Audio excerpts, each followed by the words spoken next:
Welcome to the Dr. PhilGood, our weekly broadcast on trauma recovery, cellular health, and real-life healing from the inside out. This series is proudly sponsored by the Patrick Risha CTE Awareness Foundation, whose mission is to prevent CTE through education and early intervention. A mission that's critical for families like ours navigating brain injury, behavioral changes, and long-term caregiving. You can visit them at stopcte.org.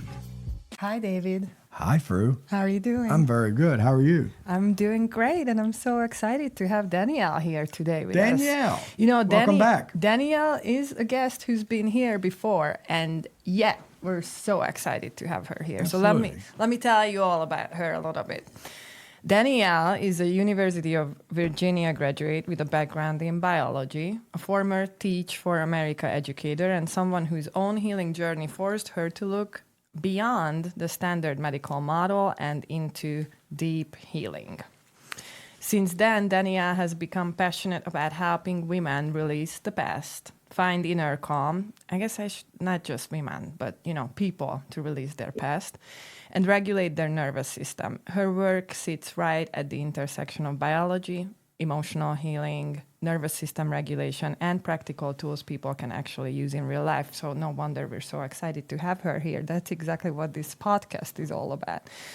So today we are going to talk to her about neuroplasticity, synaptic pruning, Yoga Nidra, which is her specialty, and how we can begin retraining the brain and body out of survival patterns. Awesome. I like to hear this synaptic pruning because I'm a gardener, and I understand what pruning does. And, it all applies. Applications. God's application works everywhere. Well, those are actually topics we talked a little bit about in our Q&A section. So if you're interested in learning, the technical terms that are going to be used here, although we're going to keep this very down to earth. But if you're interested in hearing that, just go back to the Q&A, which is, I don't know, is it episode 5 or something Q&A, like that? yes. Yeah. And so you can hear a little bit about these things over there. But today we brought an expert on for you guys, and she's not just going to talk about it, but she's actually going to put it into practice at the very end of this recording. Awesome. She's going to do a little... I don't know what. I'm not gonna lie. Danielle is so super that she's just gonna do whatever she wants to, but she's gonna allow us to relax, and she's gonna show us in real life how to actually relax and Yoga Nidra, right? Reset your nervous system. Get your parasympathetic nervous system active. Correct. That's exactly what I was going to say. So thank you. So thank you for coming, Danielle. And for the people who don't know your story, would you please tell us how from a teacher, you turned into somebody who's now really helping people to release trauma? Yeah, well, I had to go through my own journey with it. It's what happened. So I was hit by a drunk driver and lost my health and suffered a brain injury in that car accident. And so life as I knew it was gone. Couldn't function the same way. I couldn't hold a job. I couldn't focus for extended periods. I couldn't handle light. I couldn't handle noise. And I really found myself just kind of in bed and with my own thoughts, which were not very helpful. If you've ever sat alone with your thoughts, like they can go to a dark place very quickly and kind of you go down this rabbit hole, as they say. And I get anxiety thinking about my future because doctors were telling me this is your new normal. There's nothing we can do. And I get depressed thinking about my past. And it was a hard place to be in. And Yoga Nidra ended up being something that came in that was beautiful at first, just like I couldn't get my brain to turn off. So I was exhausted all the time, but my brain couldn't drop into delta and stay there so I could get sleep. It would pop back on every 2 hours. And so it was just exhausting. Even though I was exhausted, I couldn't sleep. And Yoga Nidra ended up being amazing for that. And then I ended up helping a woman who was writing a book on Yoga Nidra. I'll talk about her soon, but she is one that she and her father have brought this lineage from literally from India over to the US. And it's just it's like meditation made easy. It's a simple way for everybody to be able to access their nervous system like literally regulating the parasympathetic nervous system getting activated. And there's so much more to it. So on a very practical level, that's how I got into it. I then learned more on like a spiritual level, what was actually happening and why it can be a tool for that as well. But for trauma, it's huge because I went through so much. Like by doing that every single day, my depression started to go, my anxiety started to go. I started not having panic attacks. I found this peaceful center inside of me. And it had a lot to do with neuroplasticity, the topic of today, like what's actually happening. And it's like, I think it's kind of cool because these yogis, you know, they spent thousands of years studying these things, understanding the mind-body connection, but they didn't have the tools that we have today. Whereas like today, you can actually see in a laboratory setting that literally there's more matter in certain parts of the brain when you practice something like a mindfulness meditation, which is what Yoga Nidra is. So it's going to be a fun conversation. Yeah, thank you for saying that.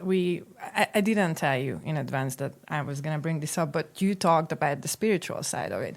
And so I was introduced to working with the nervous system from a very secular way because of what you just said, because of how you can, measure brain waves in a laboratory, and people figured out so many things from that.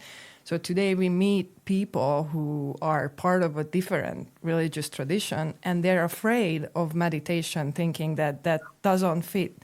So would you tell us a little bit about, is this a spiritual practice really, or is this really just working with the nervous system, or is it both? How does it work out for somebody who's, like not associated? Yeah, I think I also, I mean, I don't know how deep we want to get into this, but like, I think yoga, people get confused because they think like there's some religion around it, there's something around it. And it's not. Yoga really is the study of the mind-body connection. It's understanding how our thoughts and our emotions impact our physiological body. And so they created different techniques, this guided meditation being one of them. And all it does is it traces the same brain waves that like your body goes into when you go to sleep. So we're in this beta, like bright-eyed, bushy-tailed, we're awake right now.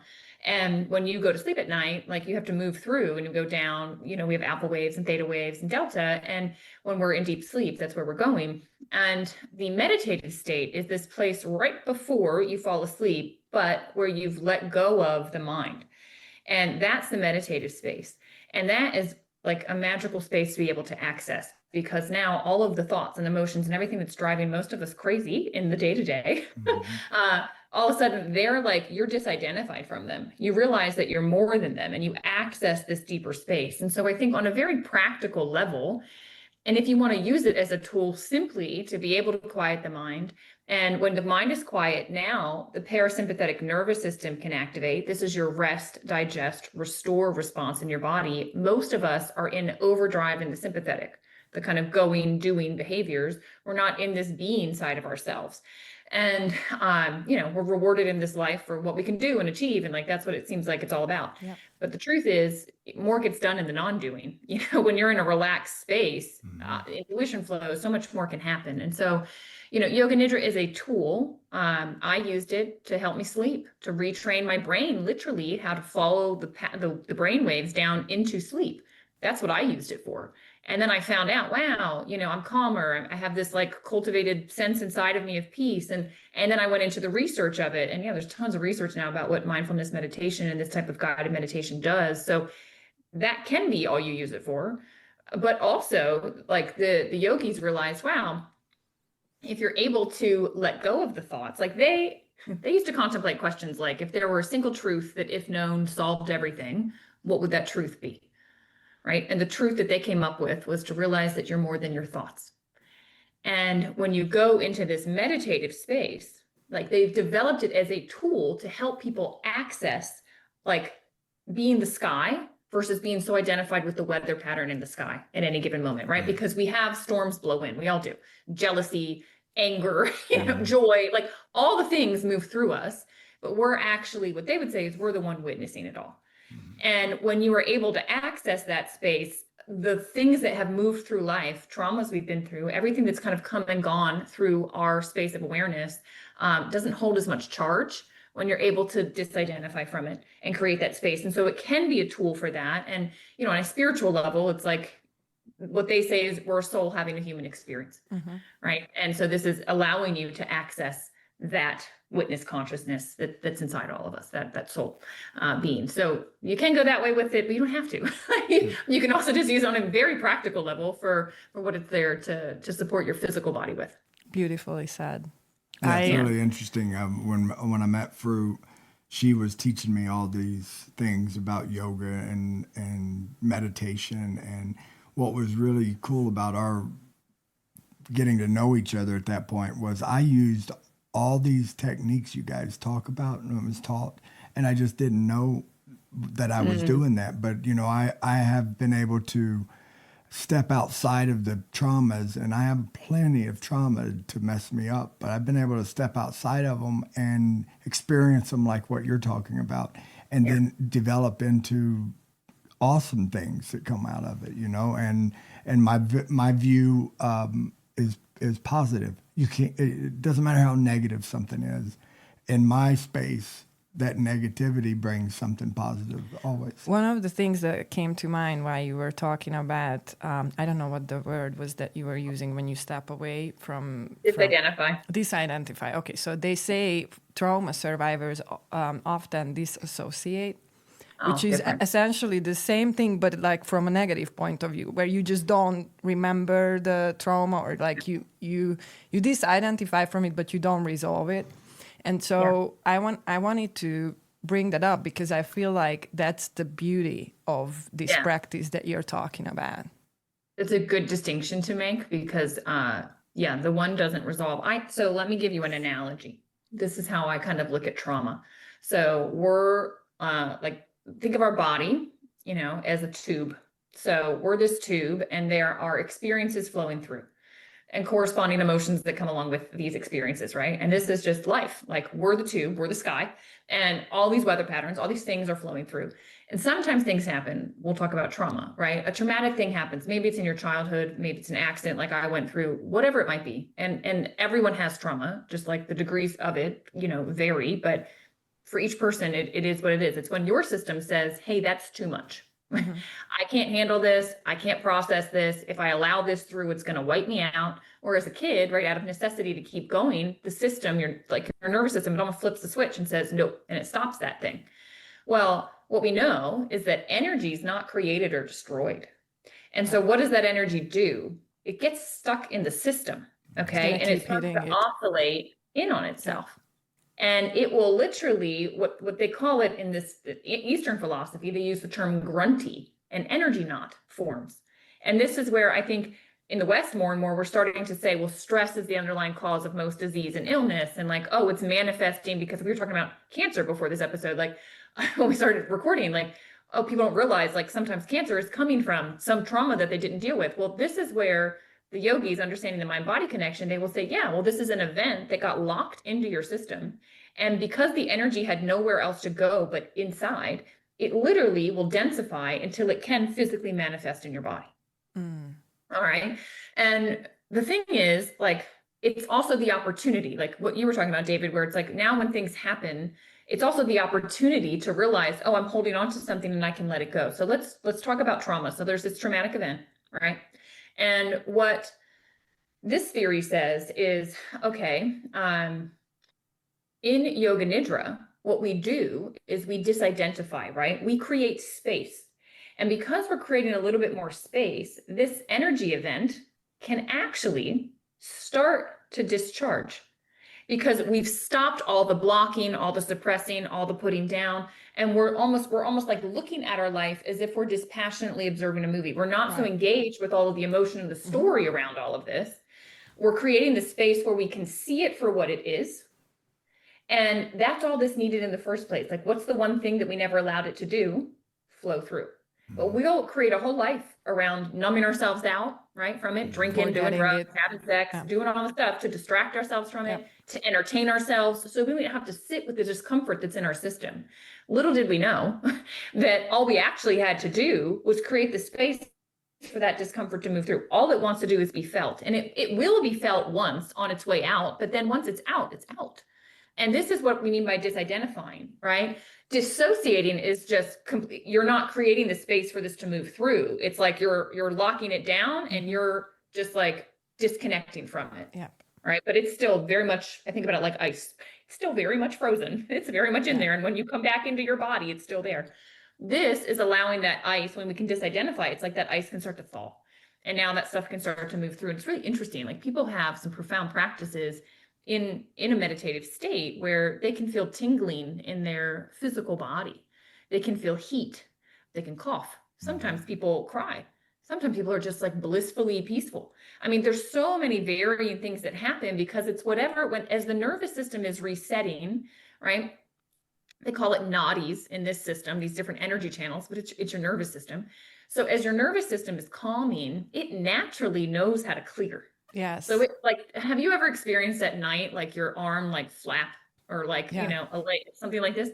So they would say that's an energy not clearing. That's one of these grunties, like your system, once you got your mind out of the way, that innate intelligence, your parasympathetic nervous system is able to start clearing and restoring. And so that's I like how you describe it as a process, because I experienced when I got into yoga on a daily basis that this would happen to me like out of the blue. I was just driving my car, you know, and all of a sudden I just have this bliss, you know, falling over me and like joy and just crying. And I couldn't even really explain what was going on. And it's like how I started to understood was that it's the accumulative effect of doing that type of work where I keep releasing stuff, even if it's not like I wasn't aware of, you know, like. No, you don't even have to know.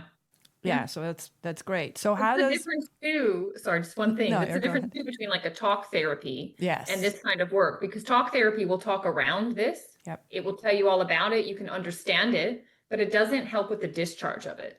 And not to say talk therapy is bad. I'm not saying it is. It can be very, very helpful. But I hear a lot of people in my own experience as well. It was like my therapist helped me to understand why I was the way I was, but didn't help me to release the energy, like the charge that these events were still, I felt like kind of were like a shadow over every experience of my life, right? They were just like lingering.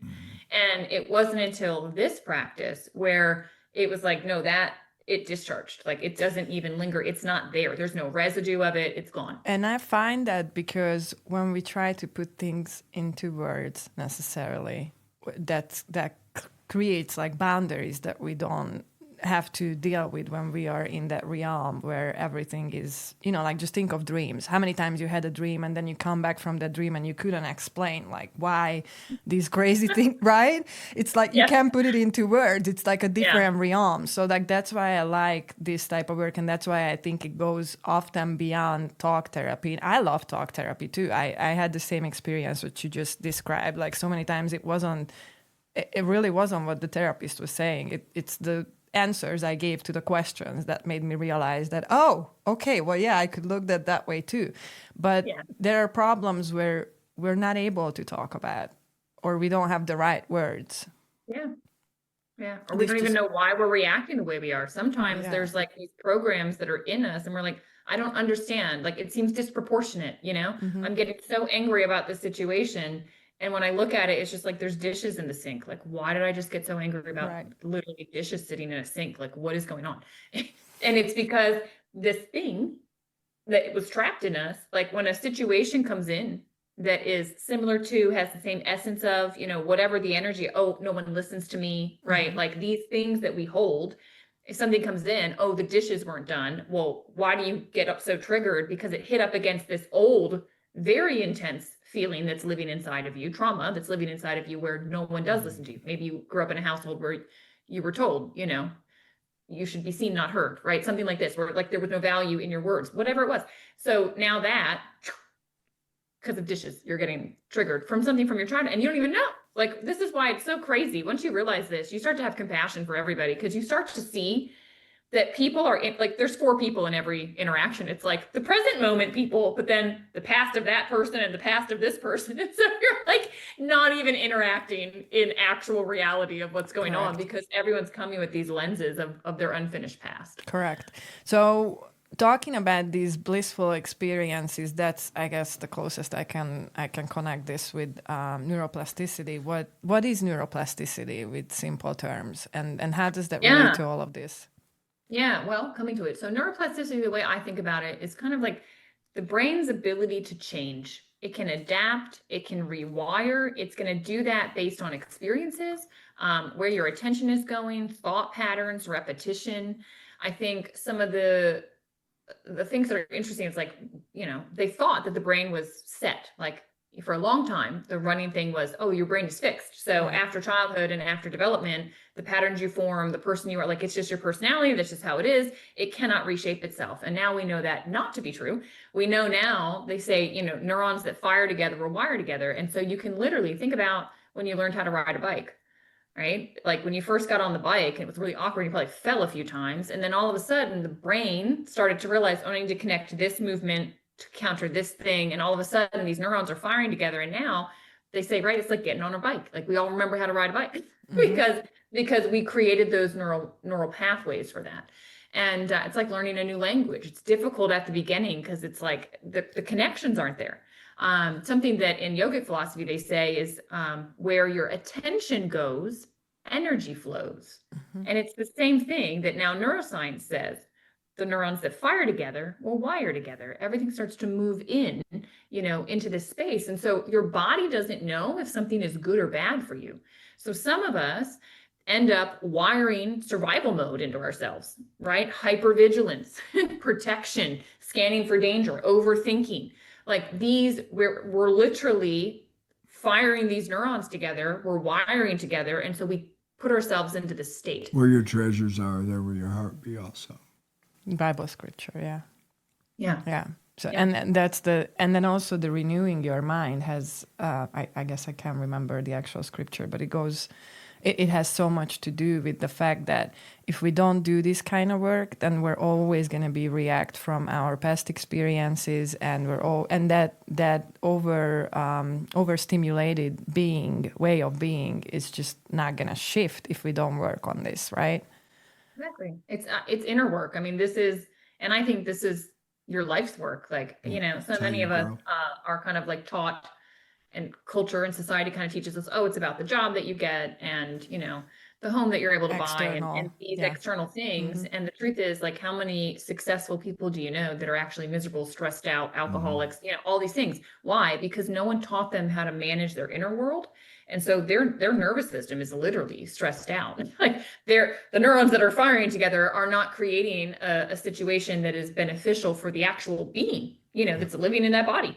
Like it's not a good thing. And so it's trainable. I mean, patterns aren't permanent. I think that's the thing to understand. And so it's like, once I recognize and there's an awareness that, oh, I have this pattern. Oh, this is like my conditioned way of being. Now you can start to rewire. Now things like Yoga Nidra, these guided meditations, this is helping you to rewire. Like we can literally see it will show like more connections, more matter in your prefrontal cortex. So this is where like judgment lays. So you have, rather than just maybe reacting immediately to a situation, now, because your prefrontal cortex is more developed, there's more neural connections, you have the ability to pause before you go and respond, right? Rather than just this reactive pattern that used to be. And now we've cultivated the ability to have a little bit more peace. That's the difference between judging and knowing. Know a tree by the fruit it bears, but when you see something and you judge it right away, then that's where you mess up. But you know a tree by the fruit it bears. So the other thing that came to mind was I was on a call not a long time ago, and the lady was talking about somebody she knew who had nerve damage, and they were completely hopeless of her and her husband and her family. They already had this preconceived notion that she's never going to heal because those, parts of her nerves or brain or whatever, it was lost. And so that's why, let's talk about that. Neuroplasticity comes in. Yeah. So what was that moment for you where I know that there was an important moment in your life? There was an important moment for me. A friend of mine, he was getting his PhD in psychology, and he gave me this book. It's called The Brain That Changes Itself by Norman Doidge, I think is how you say his last name. And every single chapter in here is a case study of his where, just crazy situations where people had lost like I remember one, it was like one entire side of the brain. I don't remember if it was the right or left side, but one was just offline. And so this person had to literally retrain themselves how to crawl, how to walk, but it was possible. There was like interesting things they did with, like, they used the tongue to help, because it's another place you can get input. They'll speak to the mind in different ways. So there's like, you can create new connections. And I read this book, and it was just like, I was filled with hope, because my neurologist was saying to me, oh, this is your new normal. There's nothing more we can do for you. You need to adjust your life around these symptoms. And I think how many people sit in that position that I was in, being told this by, the medical profession. We kind of put them on a pedestal, like, well, they should know this. They know the body better than I do. They studied it, so they should know outcomes and prognoses, and what they say I should take as fact. And I just thankfully, something inside me was just like, this is crazy. And I even said to him, I said, well, what about neuroplasticity? Like, how can this be permanent if my brain can literally change? And he said to me, that's theory, it's not proven. And I was like, you need to read this book. What are you talking about? But to the conversation you were having, it's like, I think what he was trying to do was manage my expectations. I think he thought he was doing me a favor by telling me to kind of like accept and move on, right? And just adjust life to the conditions I was in, not to have false hope. And I don't find that helpful. I think that anything is possible. Either. Yeah, I found not to condemn medical professionals by any means, but that's what they were taught to do. And then at the same time, we read stories like Dr. Joe Dispenza, and then we realize that, you're paralyzed, and then you can rebuild your life just from believing that you're going to be able to heal and keep moving toward, which is what happened to you, essentially. I mean, you found a solution to your situation because you refused to believe what your neurologist said. The brain, what is it called? Is it your reticular activator system, where like you're telling your brain what's important to pay attention to. So if I told you to look around the room, and look for everything blue, and then after you've done that, I say, okay, name to me the stuff that was brown in the room. You're like, wait, like I told my brain blue. So my mind was taking in everything blue, even though you saw everything that was brown.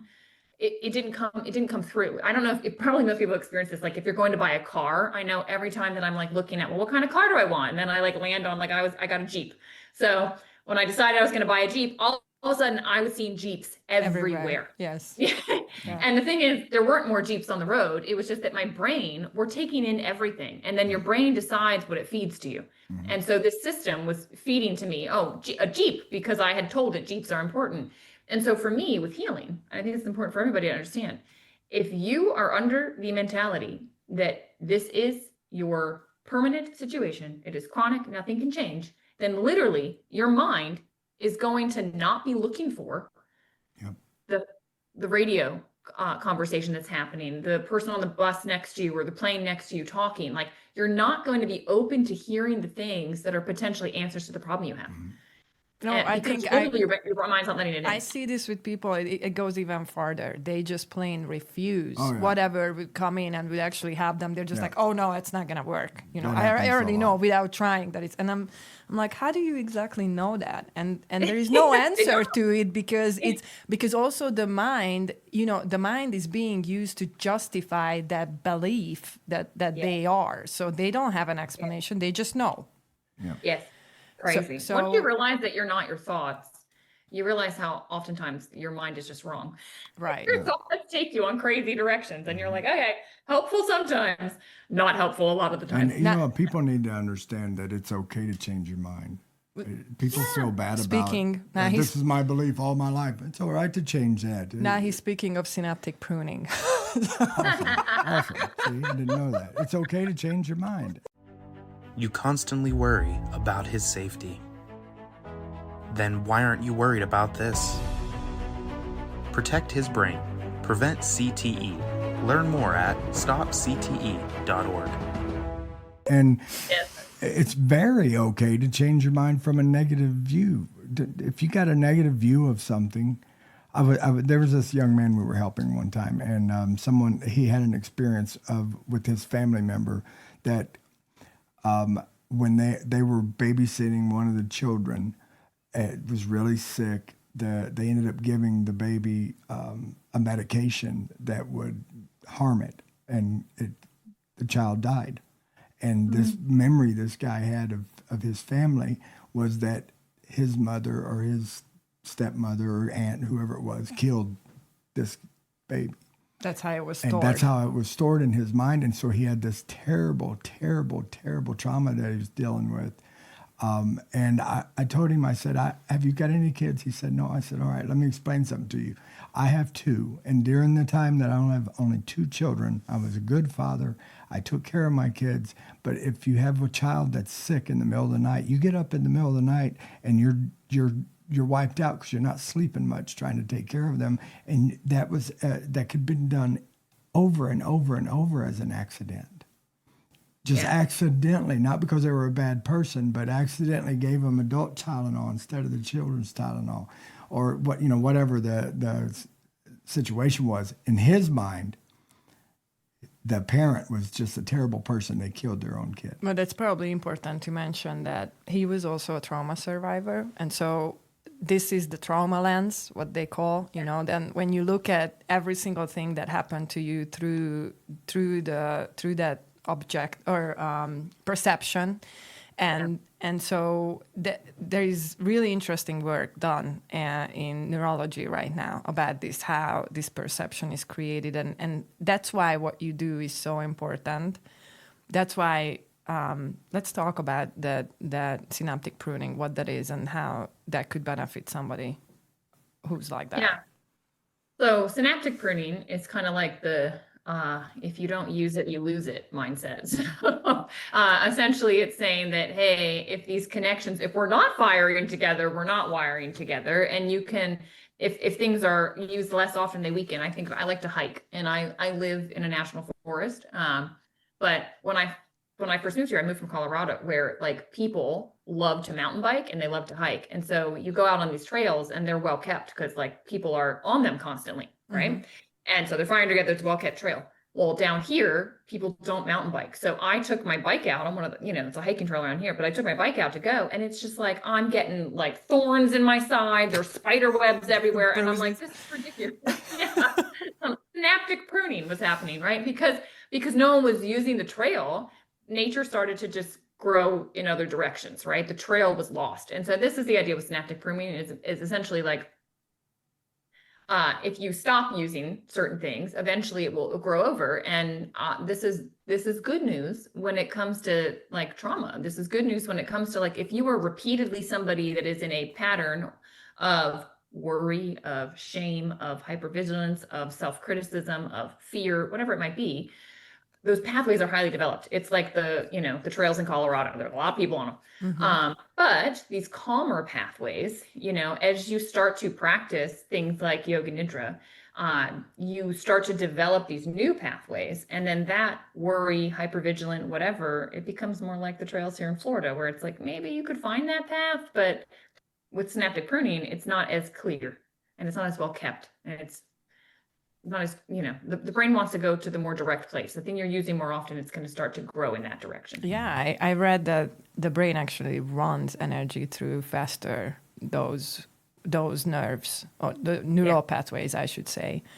And that's why, because the brain is so efficient, it wants to stay efficient, it chooses to go through those. But when the pruning happens, then other pathways becomes like faster or more efficient way of running energy. And so that's why it goes to that way. But that kind of brings me to that question of have you noticed, or is this true, that people are trying to do mindset and then they're failing because they don't do the nervous system regulation? Yeah, I think so. The way I was taught, sort of, it's almost like yogic psychology, I guess. They say, look, you've got the thinking mind. They think about a circle. Okay. And then outside of that circle is the larger circle. That's the feeling body. And then outside of that is the being state, right? This witness consciousness, this peaceful, I'm the container, I'm the sky, things are moving through, I'm disidentified.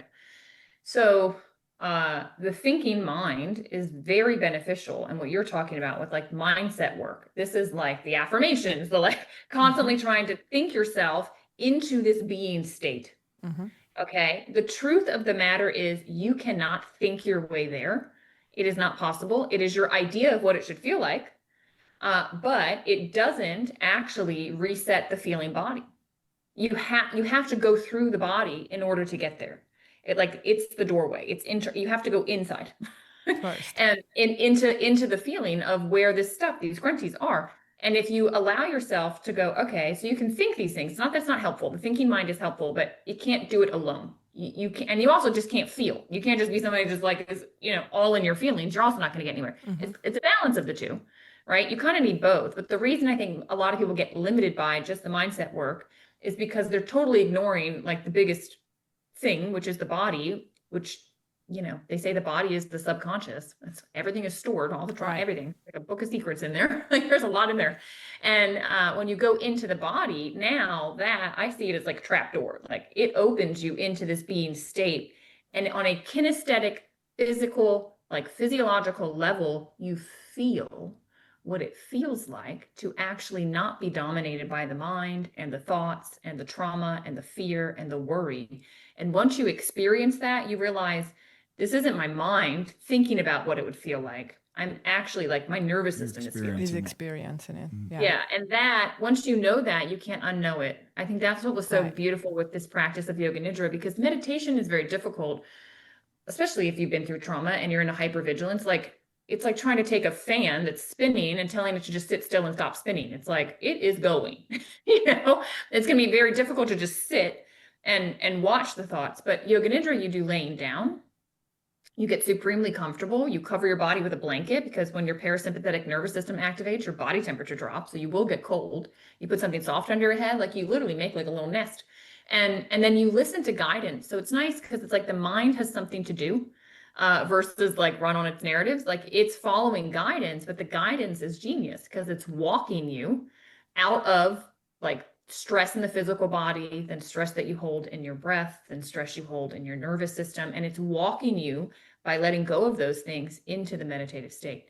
And it's like meditation made easy because it's effortless and you're just brought there. Yeah, I experienced it when I first met Fru. She guided me constantly. The very first time we met, she guided me, and I was in the hospital bed in terrible shape. She didn't think I was in that bad a shape because I'm so positive, but I was in terrible shape. And she guided me, which was not easy. My mind all over the place, super busy, super fast, and to get me to calm down was a difficult task. But that guided, listening to her voice, taking me through that, it woke up a completely different, like I was positive already, but being able to control the thoughts and find that space where, you know what I remembered it as a child, whenever you would lay on the grass and look at the sky and just get lost in an imagination. That's what it feels like. It's just like, it's so cool. It's my favorite place to be. Yeah, it is beautiful. So I wanted to, let's do this as a brainstorm, because I feel like this is a big project. But what are the practical tools we can give to people? Like, what are the things that they should do to calm their nervous system down, and then also to have for neuroplasticity to happen naturally? Like, what are your thoughts? And then we'll see if we can add to it. Well, I'd say one thing, your breath is the bridge. So your breath is the bridge between your mind and your body. And like, just notice when you're stressed out, like that's the kind of breath that happens. You have a panic attack. That's the kind of breath that happens. The breath is reflective of what's happening in the body and in the mind. And so you can use that and kind of flip it on its head and say, okay, well then I can use the breath to both calm the body and calm the mind. And so intentional breath work. One of my favorites is just breathing in through your nose and then breathing out through like slightly pursed lips and making sure the exhale is longer. So like in for 3, out for 5. The exact timing doesn't matter, but that slows down. It literally it's a cooling breath, and it literally will slow and will engage your parasympathetic nervous system. And because your mind can only focus on one thing at a time, when it's forced to focus on your breath, it's like a little hack to get your nervous system to unwind and for everything to calm. So I think breath work is the easiest thing to do, for sure. That's like my number one. And there's a lot of different breath techniques that you can do. If you're like, my mind is so chatty, I can't even, like, there's one called the bumblebee breath, where you just like literally, like, you close your ear flaps and you put your hands like this and you hum. And inside of your head, all you're hearing is this vibration. It's impossible to have thought because of the noise that's happening inside of your brain. And again, calms your system. So there's a lot of different things you can do. And I'd say it's the easiest thing, especially like people can't tell you're doing it. So if you're feeling yourself getting engaged or getting tricked, whatever it might be, if you can come to your breath, it literally is going to get your system to regulate itself. Well, I learned that. Go ahead. As a father, my children know, and they just know that take a deep breath. Oh yeah, they 10 deep breaths. 10 Let's deep breathe breaths. They together. say Let's that breathe to children. 10 deep breaths when they're really And upset. my daughter at 32 years old is still calling me to breathe sometimes. We just breathe together. It's really neat. It works. Well, speaking a little bit about yoga, because you're doing yoga therapy, right? That's one of the businesses that you're involved in. That what I noticed, and I keep telling people like exercise, but I realized that then they go to the gym and run, do cardio for 25. Some people are actually doing that more than an hour a day, and I'm like, okay, well, I don't really know if that's gonna, like engage your parasympathetic nervous system. I mean, it may, but on rare occasions, I think. But what I found, and speaking of breath, that one of the most effective ways to do this is when you do movement that's synchronized with breath. Would you agree with that? Or do you have anything to say about that, like in terms of yoga therapy? Yeah, well, I'll say this about the like running and the cardio. It can discharge some of this energy. So like that's why some people just love to run. It clears their head because this is literally the system discharging. That's their ability to disidentify and let the system reset. For some people, it does do that. For others, they're like in their head while they're doing it and they're beating up their body. And that's just like the opposite of what you need to be doing. And yeah, breath and movement is very helpful. Yoga therapy is kind of a different practice. So yoga therapy will use movement. You'll get into a position or posture. You're kind of moving to the point where you start to feel tension in your body, because that's one of these blocks. It's one of these grunties. And so any discomfort, any pulling, any density, anything like that, you're looking for that.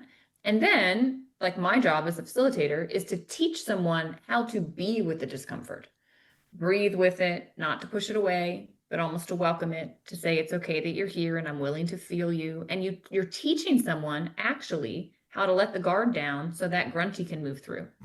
Love and it is like, it's incredible.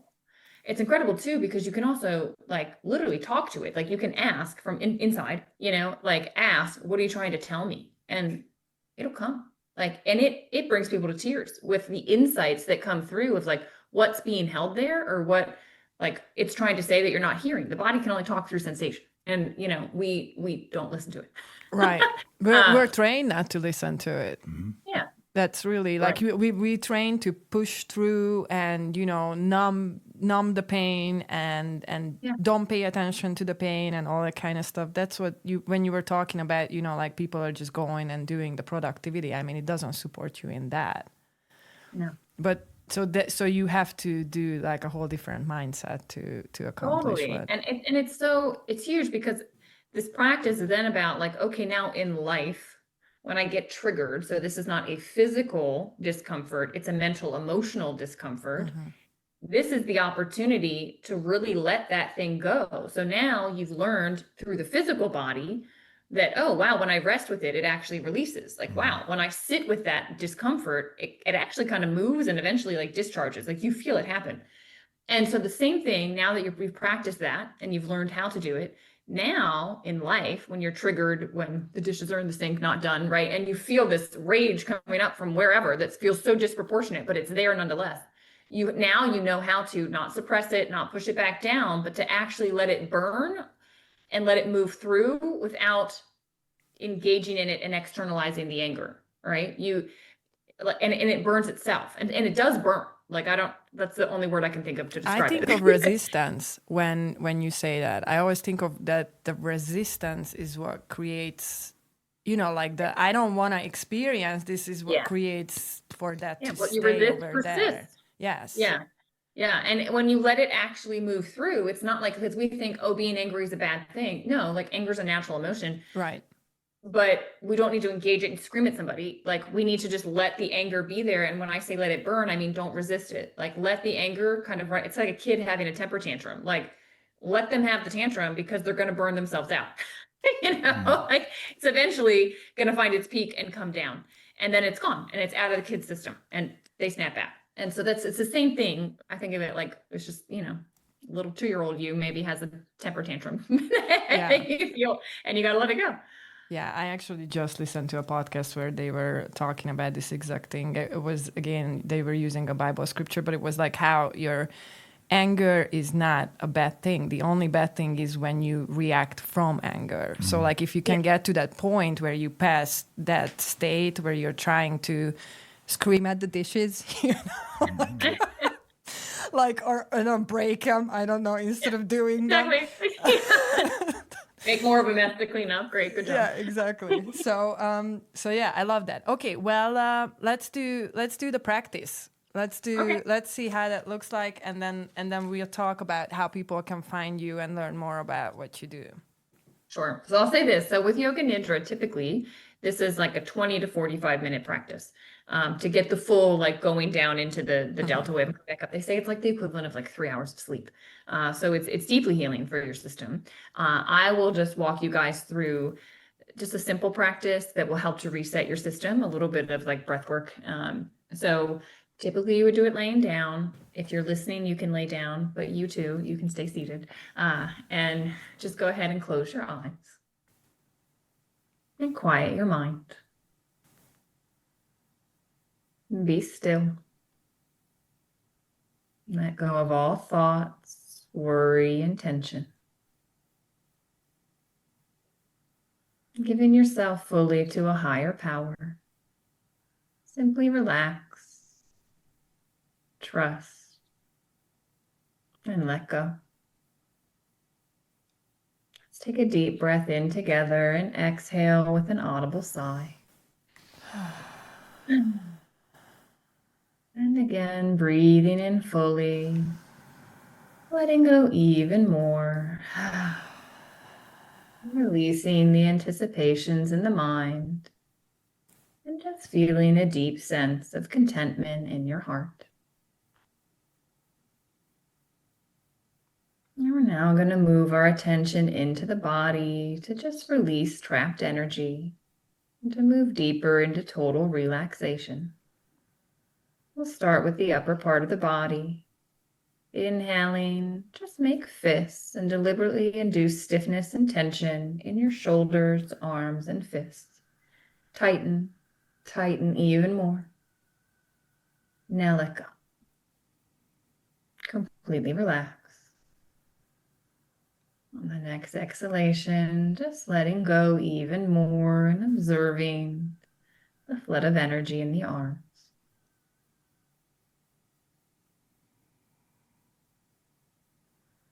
This time as you inhale, deliberately induce stiffness and tension in the hips, legs, and feet. Tighten, tighten, hold, hold, and let go. Completely relax. Observe the flood of energy in your legs.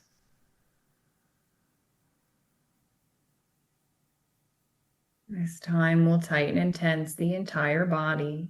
Inhaling, arms, hands, shoulders, feet, legs, face, buttocks, tighten, tighten, hold, hold. Let go. And on your next exhalation, let go even more. Just observe and feel the flood of energy extending to all of the muscles, nerves, and cells of your entire body. Letting your whole body simply melt into the flood of energy that you feel. Let your body go limp, like a rag doll. Relax even more. Release any holding anywhere.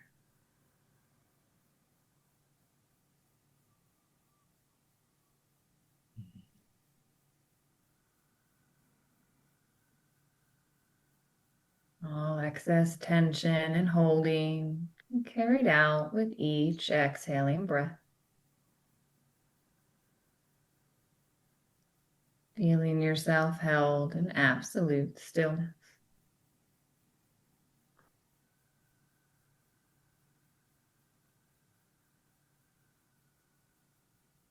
Now on your next inhalation, draw the breath from the tips of the toes up to the top of the head.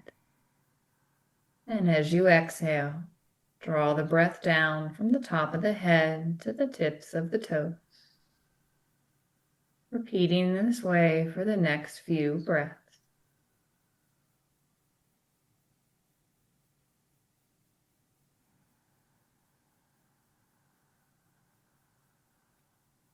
And this time as you inhale, draw the breath in from the ankles up to the top of the head. And exhale the breath down from the top of the head to the ankles.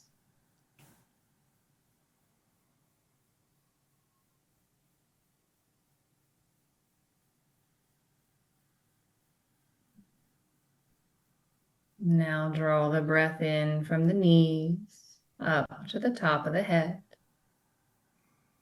And exhale the breath down from the top of the head to the knees.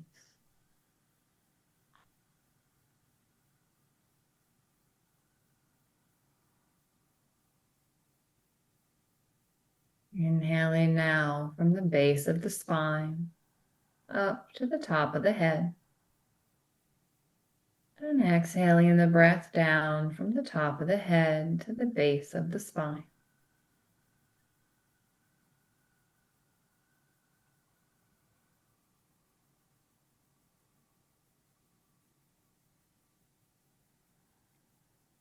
Inhaling now from below the navel up to the top of the head.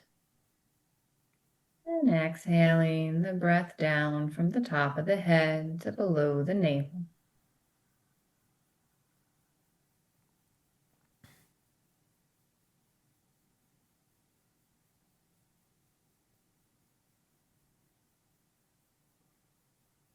Inhaling from the solar plexus up to the top of the head.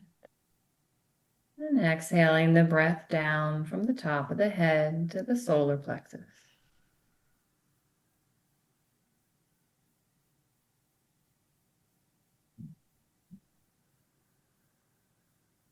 And inhale now through the heart center. And exhale through the crown of the head.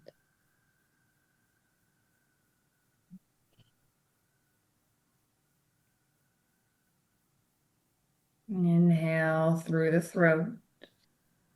And exhale out through the crown of the head.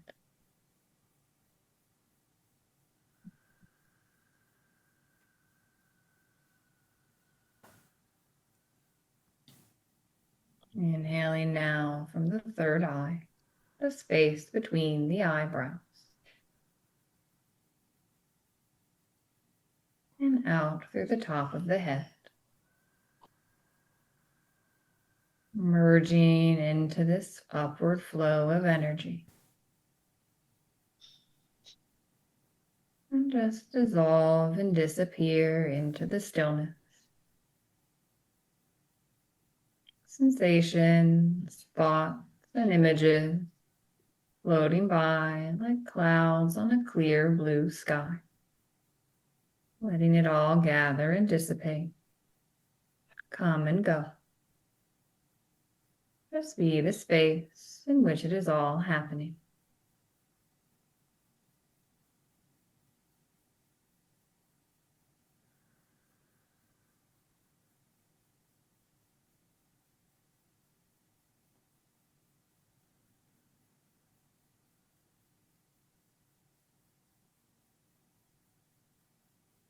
Just know that you can access this feeling anytime.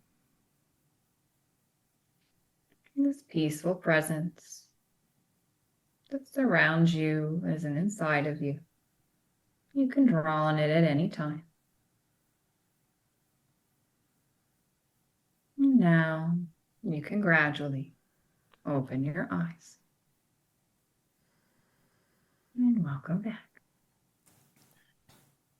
Wonderful. My rest and digest was engaged for sure. I don't know if my microphone is hot enough for you guys to hear it. My stomach It's really interesting though, right? That like the gurgling. Yeah. It's a good indicator. That's literally your parasympathetic nervous system being activated. Absolutely.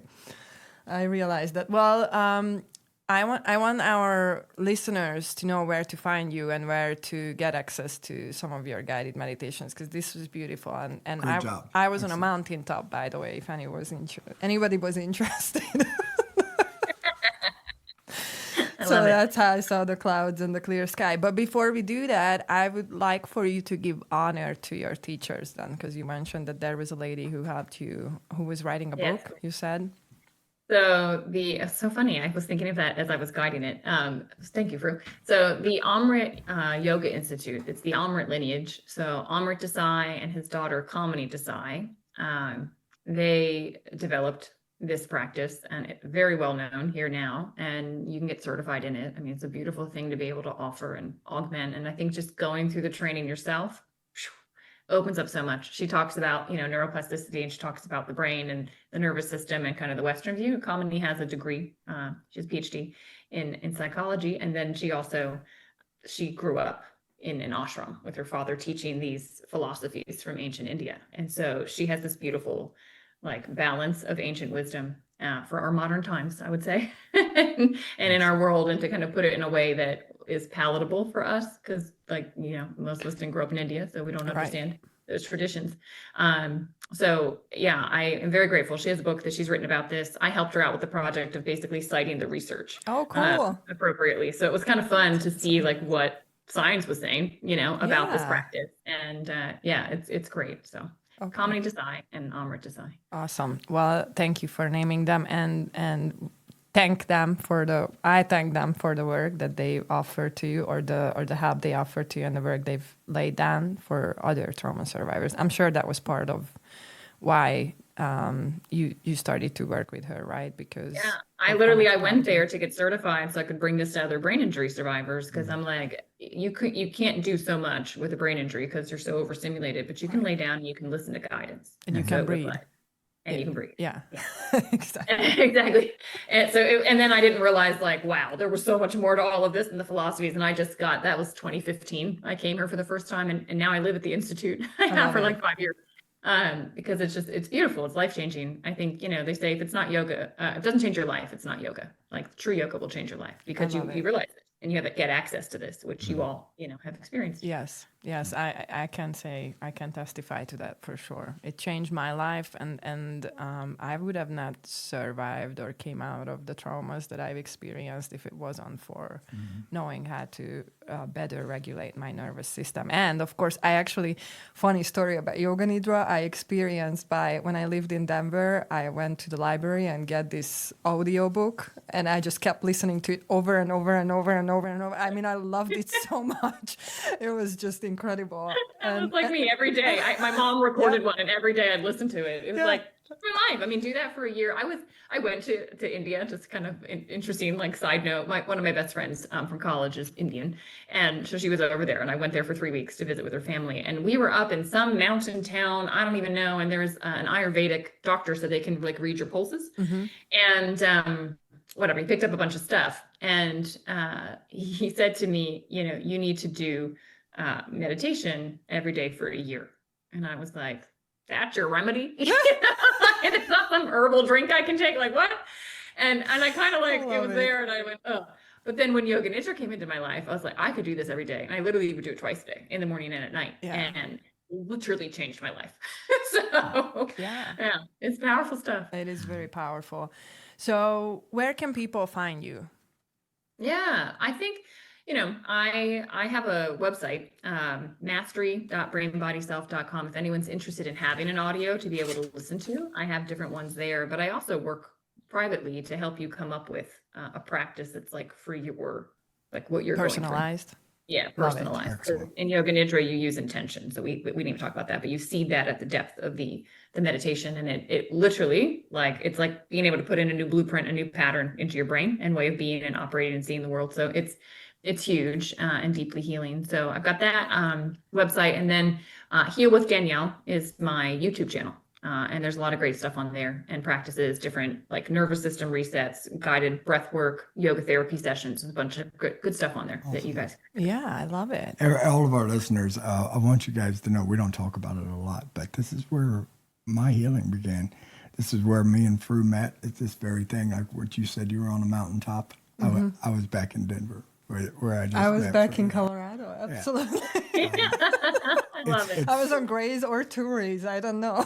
It is the foundation of what brought me back to my home, my family, my children, my faith, every bit of it. Well, and from to that point, from neurofeedback, I learned, and that's why I was so confident when I met David, and I knew that even if I can, because he was only sleeping like 2-3 hours a day, just kind of like what you described, like he had no rest, and without rest, you cannot heal. Yeah. So I was absolutely confident if I could bring him to like theta at once. That's all it takes. If you can just go to theta once, you're no longer going to be stuck in that beta. And it happened for him like right away.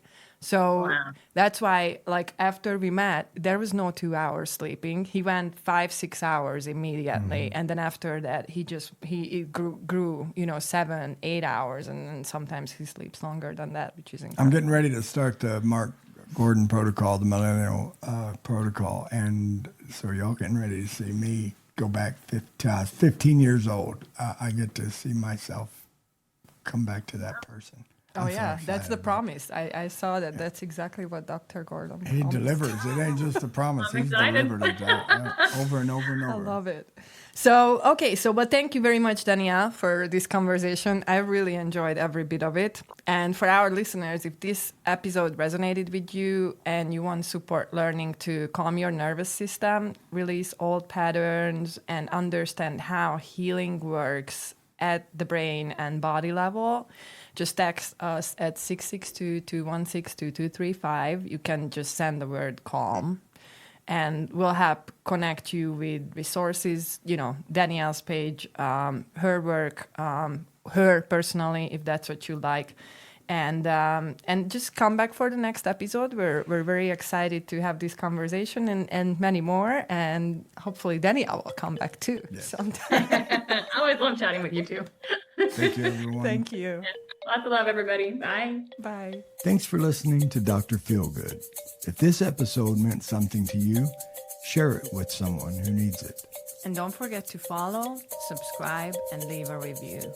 And remember, healing is possible.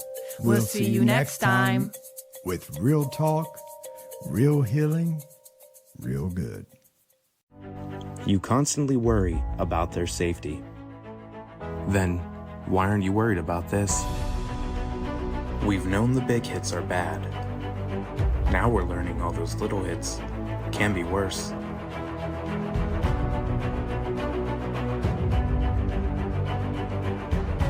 Choose Brain Safe Sports.